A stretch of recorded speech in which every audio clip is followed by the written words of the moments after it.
Hi, everyone. I would like to welcome you to a presentation that just discusses how you use Nearpod to increase the cognitive engagement of your students. So there are a lot of tools within Nearpod, and it's kind of like a one-stop shop. So let's talk about why. Nearpod allows students to interact with content that the teacher is sharing. You can create quizzes, polls, collaboration boards, and drawings where you can pull real-time data from students. I'll show you what that looks like. It provides the teacher with reports of student work at the completion that you can download, share with parents, share with the student.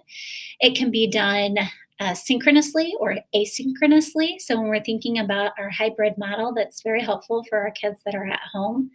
And then students can receive their responses with the information on the screen at the conclusion of the Nearpod. So it's a technology tool that we can use for that interaction, but students actually can have a copy of it, so to speak, when the presentation in class is finished or when the work in class is finished. So in the Google Doc or slide deck that I've created for this session, you'll see a hyperlink on slide 3 that links you to all of these how-tos. I'm not really going to be using the presentation during this because I just want to do these how-tos for you. I want to demonstrate for you. So the first thing we're going to talk about, let me switch my screens.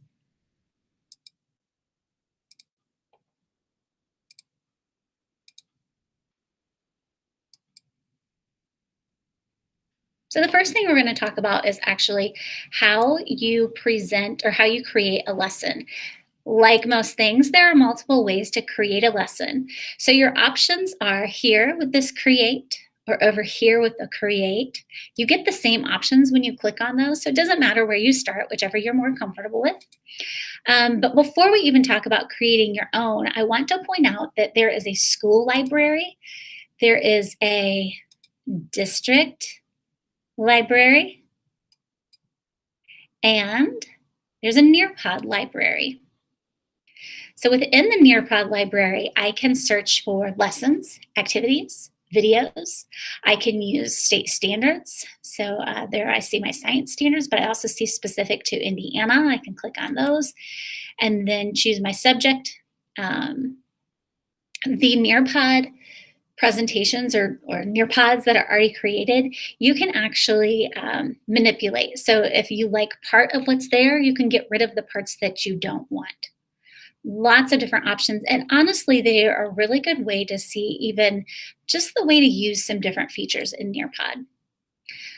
So as a teacher, if you're ready to create your own, I'm going to show you first how you create in Nearpod. So I'm going to create and then say lessons. If you choose videos, it's really like EdPuzzle where you get to upload, you can upload your own video. Actually, let me just show you that really quickly. So I clicked on create and then video. And you'll see that there are videos that are already here for me. I can select standards or subject matter that I want to look for. And then within the video, there are questions that go along. So open-ended questions, multiple choice questions, very much like EdPuzzle. You can also search for things on YouTube. You can upload your own video, and then this is where your videos are stored if you have chosen to upload your own. You can also create an entire lesson. So in this case, I would click on lessons. And then here's where I can add different activities and different content. So when I click here to add a slide, so let me do that again. I'm going to click on add slide. I can click here or here, doesn't matter, gets me to the same place. You'll see that I have two different categories to choose from, content and activities. The content I want you to think of as the input part of your lesson. So this is where you are providing information to your students. You're teaching them a skill, you're giving them information, and I'll demonstrate what these look like here in just a little bit. The activities, think of that as assessments. So activities are like assessments. And we're not talking really summative assessments necessarily. We're talking about those formative assessments where I can see where my students are so that I know where I need to go next. So what I'd like to do is go ahead and demonstrate for you what this looks like both as a teacher and as a student in the Nearpod. Just really quickly to create one of these, let's say I want to create a collaborate board. So I'll click on whichever tool it is I want to use. In this case, I get to choose a different style if I would like to. I can enter a topic. How are you today? Generic, going quickly here. And then I say save. I could upload any media here that I would like to. If I want to choose a picture to upload, I can do that. There's also a Google search. Then I say save. Most of the slides that you're adding in are really that simple. Like you are really just clicking add slide. You are choosing what it is that you want to add. Here's a FET simulation. So science people, that's probably looks familiar to you. Maybe our math people, but these are simulations. And you can, like here's a math simulation or math category. In middle school, I can scroll through and see what falls into the content that I'm trying to teach my students or simulate for my students. This looks kind of cool, so you can click on that. You can preview it if you want to, and then say done. And there it's been added. So what I'm doing here is I'm building what my presentation looks like for my students. In addition to that, let's say that I don't want to create, I have a Google slide presentation that I've already created, but I want to Nearpodize it. So that's actually very simple to do. The first time that you decide that you're going to use Nearpod in a Google Slides slide deck that you have, you actually have to create an add-on. So you could be in a blank presentation, or you could be in a presentation that you've already created. So this is one of my old presentations. The very first time you're going to have to go to add-ons at the top of your screen. You click on that and you go to get add-ons. So add-ons and then get add-ons. Once you've done that, you will type in Nearpod. And then you'll choose Nearpod to go for your Google Slides, and it will add it into your slides. The way you access it then, so here I am in my presentation that I want to make changes to. I will go to add-ons, and then Nearpod now is an option for me, and I'll say click on open Nearpod. Once I've done that, on the right-hand side of my screen, you will see that my toolbar is slowly populating with the activities to edit. So it's telling me this is one that I've already edited. So it's saying like, are you sure you already have this in Nearpod? I want to say edit this lesson. And now you'll see here are my activities and my content that I can add in.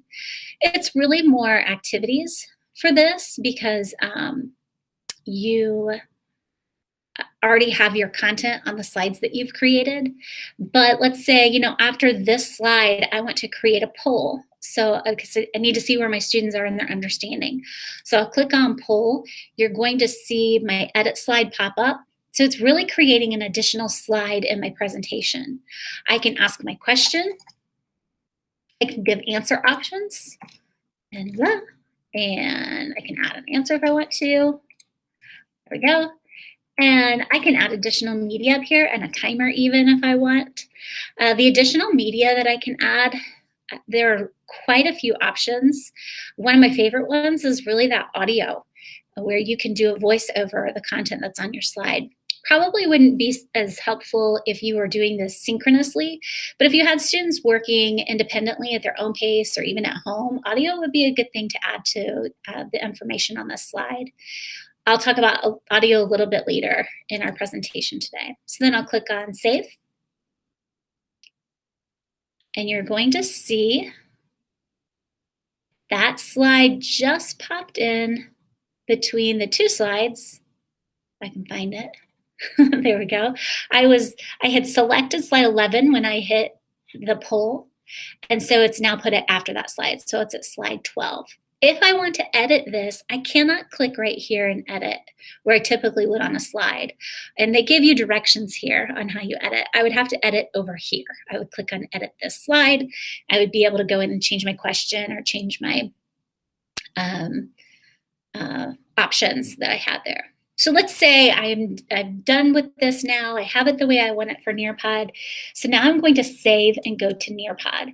And when I do that, you're going to see that it slowly, because I think it's because I'm also recording this right now, you'll see that it's saving this. It does take a little bit of time. The process is not immediate, but it's not as long as like processing a YouTube video. Maybe takes a minute or two to populate. So it's telling us it's almost there.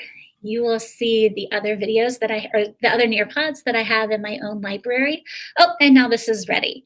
So when I'm ready to share this with students, I would choose either live participation or student paced. Okay, so with that said, let me decide how I want to do this. I'm going to show you a few options. And in order to launch any Nearpod, no matter if you've created it in slides or not, you will always launch as the teacher from Nearpod. So I'm clicking on live participation since I want us to go through this together. If I wanted students to, even if they were in my classroom and I wanted them to move at their own pace, I could choose student paced. Either option that you choose, here's what's going to happen. So I'm going to click on live participation. And it will provide me a code that I need to give to my students. So you'll tell your students, I want you to go to join.nearpod.com and enter this code. And I'll show you what that looks like.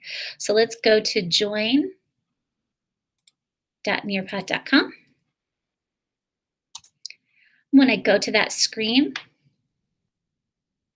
it's going to say enter code. Your teacher will give you a code to join the lesson. So this code right here, let me grab it, paste it in. And because I haven't really started it as the teacher yet, my students are going to see a screen like this, asking for their names. Obviously, this is a place where we insert a quick digit lesson and say, please use your real name. And that's saying, hey, your teacher's not quite ready yet. Hold on. She's getting ready to play this video, because the first thing on my screen, this is my teacher version now, I've chosen a video. As the teacher, I get to decide, since this is synchronous right now, I get to decide if I get to play it or if the students get to play it. I'm going to choose me and say continue, and then hit play. You'll notice this looks a lot like EdPuzzle if you're familiar with EdPuzzle. Today, we're going to be talking about how to write a thesis statement in just a minute. All right. So students now on their screen, they've been asked a question. How much do you already know about writing a thesis statement? A lot, a little, or not much? I'm going to say not much, and then say submit. All right, I can even edit it if I need to. If I go back to the teacher version, I'll see that my student answered not much. I can even share that answer with the class if I wanted to. If it was something a little more thought-provoking, my question isn't so much, but gives me a quick glance as a teacher where my students are before we even proceed. You'll see in this video that there's another question that's been added here. We're not going to go all the way through just for our presentation this afternoon or today, but you get the idea. So going on to the next slide, I can insert a URL for students. That way we're not going back and forth between different apps.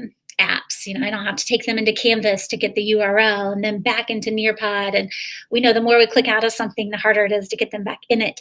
So you could just add a URL. Another activity, I'm sorry, not activity, but content that you can provide is a 3D image. This is a 3D image of a plant cell. They have a lot of different ones that you can choose from in Nearpod. The students manipulate it on their own. So when I rotate it as a teacher, the students it doesn't rotate on their screen. A lot of different subjects in here. It's not just specific to science. Another option for content, I already pointed out the FET Interactive Simulation. So this is one of them where you can change the slope, what happens when I change these numbers. Students change those actually on their own. It's not teacher driven. Another content option is a virtual reality tour. So, it's not as great as maybe putting on the headset, but we can actually take a look. Who knew that it looked like just a big desert when you were looking at the pyramids? That's kind of cool. A lot of different places that you can go to. You can search when you're adding that slide as a teacher. Math people, there's something for you. This is a Desmos graphing calculator, and they have a lot of different options in there for you to choose from. I chose something that looked a little bit different than a typical math problem, so to speak. And the students can hit their little play button and see what happens as this changes, what happens to that line.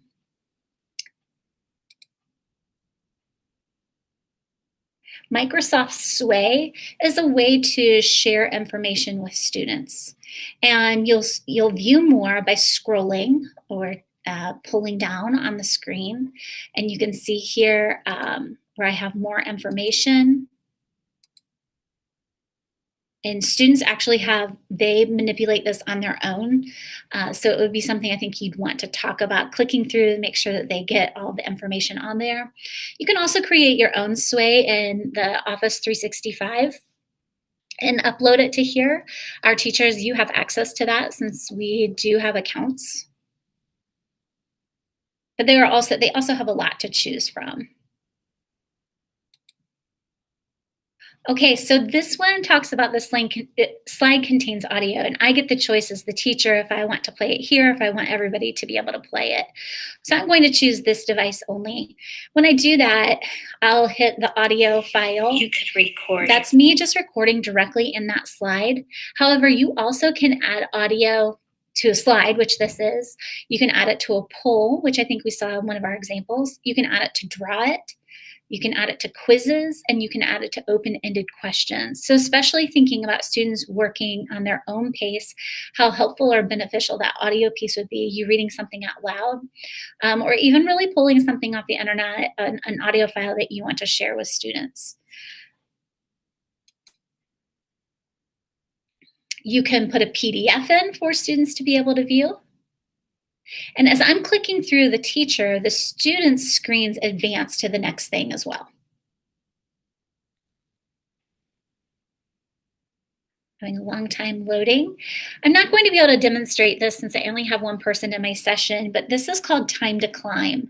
In Time to Climb, it's a race against the clock and also about accurate answers. So as the teacher, I can choose what our background looks like. I'm going to choose underwater, why not? I can enable sound or not. I'm turning it off because I don't love it. And when I click continue, then on my student end, they get to choose their character. Oh, I like the little frog, so I'm going to choose the frog. And I'm thinking about middle school students, and they kind of like stuff like this sometimes. So you know your audience, you know if this is going to be something that works for them or not. On the teacher side, I see that. Oh, wait, we didn't submit. So I'm going to click start. I chose my frog and I'm clicking start. And now on the teacher side, I see that Katie has arrived. There she is. And I would see other students populating in here as well. So when I click start as the teacher, what's going to happen for my students is that they're going to get their first question. So which of the following was one of the 13 original colonies? I wonder if they get I don't know what happens if they answer incorrectly. You'll see here I have a countdown. Let's see if it tells me if I got it right or wrong. Yeah, nice job. It tells me I got it right. And then I run up the hill. If I was competing against people, you would see them running up the hill with you. Now I'm on to my second question. Which of the following colonies was a New England colony? Oh, I'm going to pick Pennsylvania. Oh, snap. It tells me I got it wrong. Oh, it tells me what my correct answer was too. There we go. Now we know. And again, you would see other people. At the end, tells me good job. The teacher sees, tells you the order of everybody. You get more points if you answer faster and obviously accurately. So as the teacher, then I can see if I had additional students, I would see which ones were underneath here, like what their order was and how many points they earned. Okay, this is a short answer question for them. I have added a little picture that they could look at. How are you feeling today? Be a nice check-in slide for them at the beginning of class. Excited for Nearpod. When the student submits that, tells them that they have, and then the teacher here sees that I have an answer. I can share this. So I would get all of my students listed underneath here as the answer. I can share it so that my whole class can see, when I'm thinking about if I'm responding to a question and providing supporting evidence, I can share some examples that I want to with my class. The cool thing is it does not, for the students, it doesn't show who the author of that was. So a student sees that I've shared this, but they can't see who said it. Makes our middle schoolers feel a little more self-assured. Okay, this is, I believe, just taking a poll on the student end. Where can you assess students in Nearpod? Well, that's in the activities. And then I say submit. And on the teacher side, I will see, slowly but surely, this is where that student has answered. And again, I would see additional students lining up under here, and I could see where they are.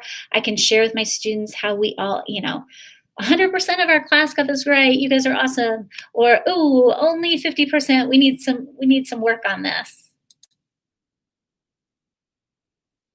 Draw is one of my favorite features in Nearpod. So this is a slide that I've actually created. I just put a PDF in there of, or a picture of this graph. So on the student end, they can add text, they can erase their work. What's this one? I think they can add images, yes, and they can draw on it. So let's say that they've graphed it, and then they can submit. On the teacher side, I see what that student has submitted. There is a little bit of a lag. I can click on it and see it. And again, this is something that I can share. So students could, with my students. So now as the student, I get to see what one of my classmates answered, how they answered that question. And let me unshare, close, go on to the next one.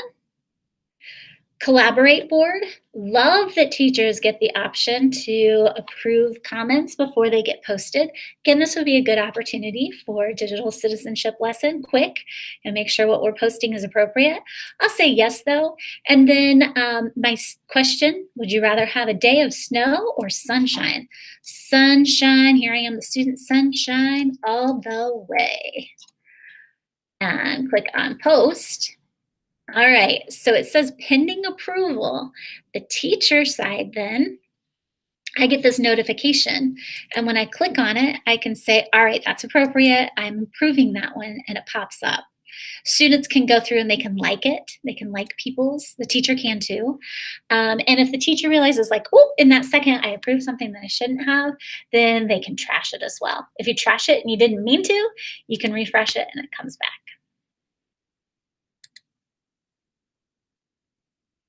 Here's another question where students can answer how they're feeling. If I turned you loose to work right now, how would you feel? And let's see, I mostly get it. And as the teacher, I can see where my students are answering again.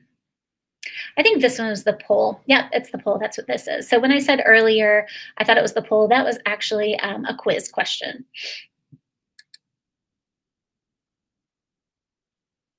Fill in the blank is the next activity. And this is where you type in your text, or you can copy and paste text in, and students actually drag and drop. So hello teachers, you can use fill in the blanks to add blanks for students to fill in. And click. Oh, there we go. Click next. All right, and then say done. Tells me what my score is. And as the teacher, I'll see that Katie scored 5 out of 5. Okay, let's see. Let's go on to, oh, that's our last one. So a couple of other things. That was just a really quick demonstration of what it looks like. As the teacher, when I am finished, I'm going to click on end session. If you teach multiple sections of the same course, then it's really important that you end that session, because when you do that, that separates your data for your different class periods. So I'm going to click on end session and say, are you sure? Because you still have students here. And I'll say yes. and then it takes me back to my Nearpod. But I want to show you what the reports look like very quickly. If I come over to the left-hand side of my screen, I can click on Reports. Under Reports or in Reports, it shows me all of the different presentations that I have. So this is the presentation that we just went through. If I click on how to use Nearpod, you'll see that I've done this session 3 times. So this morning when I had 3 people in my session, 4 people in my session, you can see the summary of the session. I scroll down, multiple information about like how my students did in each of these different activities. But I can also go by activity. So if I want to see, what did we say on the Collaborate board? It gives me, I can click on the class board. So it takes me to that. This is probably a bad example to show you guys. So I can go back to that, which is really pretty cool. And here's where I can see their individual drawings. I can see what they did with the open-ended. Here are their answers. I see each student. I see, how we were with answering. So I think you get the idea. I can download this information. So if I click on downloads, it's going to give me my PDF information or an Excel information about the entire session, or I can go student by student if I want to. Student by student would be great if you're trying to collect some data on a specific student, but you also can just choose one student that you want to download it for. You don't have to choose all if you don't want to. I don't want to choose any right now. But this gives you some good data to determine like what are my next steps as an instructor? What do my students need? Which students need certain things? Like really thinking about your differentiation. One additional thing that I meant to show you as a student that I can't anymore because we're out of presentation mode. So let me go ahead and go to, let's see, this part of my slideshow to show you. Students can actually save their notes. So while they are in the Nearpod, in the upper right-hand corner of their screen, even iPads, they can click on a little pencil and it gives a picture of what the activity is or what the content is, and then they can add their own notes underneath that. When the lesson is over, they're going to actually choose. Our students need to choose that they're saving it to Google Drive. Email won't work since they can't receive emails outside of our district. So they'll save to Google Drive, and that actually gives them, it's so cool. It gives them, all of the different content slides and their answers during the activities, with the activity questions. It gives it all to them in one document. So, a lot of times when we use some technology or some tools in our classroom to give content to our students, it's gone from them once we're done with it. And this is a case where they can actually reference this presentation or even their answers that they've put in after the fact, which I think is just a really great feature that Nearpod has available. Let's see. We already talked about how to edit from Google Drive. I think that's it for our presentation today. Let me take a really quick look at our table of contents to make sure we've covered everything. Yeah, I think we've covered it all. If you have any questions, first off, I am linking this underneath the YouTube video, this document or the slide deck, so that you have the how-to right there in your hands. But please know if you have any questions, I am always available to meet with you, even one-on-one or with your PLC or team. Please just let me know, and I'm happy to help. Have a great day.